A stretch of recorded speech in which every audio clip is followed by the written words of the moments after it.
आनंद नाही लोकांना. दरिद्री आपलं कसंही जगायचं त्याला काय. 80% लोक संध्याकाळी जेवायला घरी नाहीत, इतकी भिकारी लोक आहेत. आणि खात्यात काय माहितीये का, हायवेला जाऊन पिठलं पिठलं पिठलं 250 रुपयाला पिठलं आहे. आणि पूर्वी गरीबातला गरीब माणूस पिठलं खायचा. कोणत्याही गरीबाच्या घरात पीक मध्ये होणारा स्वयंपाक कोणता, पाहुणा हात धुवून बसेपर्यंत कढईत पाणी ओतायचं, उकळलं की पीठ टाकायचं, थोडं मीठ थोडी मिरची, बसा पिठलं तयार. आता कोटीचा बंगला, 25 लाखाची गाडी, आणि गाडी पिठलं खायला रोडलाय. म्हणजे भिकारी कोण आहे याचाच अंदाज येणं. आणि कोटीच्या बंगल्यातला 25 लाखाच्या गाडीत फिरणारा भिकारी काय खायला गेला,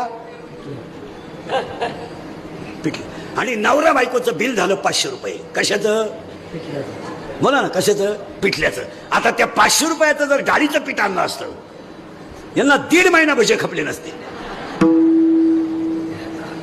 आणि वाक्य ध्यानात ठेवा, बाहेरचं खाल तर रोगाला बळी पडा. इंद्रिकाचं वाक्य ऐकायचं का. या जगातली सगळ्यात मोठी संपत्ती शरीर आहे. हे जाऊ दे, हे होईल, एखाद्यानं बघले तर काय आग लावायचं. आता हे माझं मशीन चांगलं आहे म्हणून लोक तारीख घेतात. उद्या 2-4 दात पडल्या लोक काल तारीख घेतील. लोकांची हवा जायला लागली, उरफट बोलायला लागलं. मग आपले डोळे गेले टीव्ही चालू झाला, त्याचा उपयोग काय.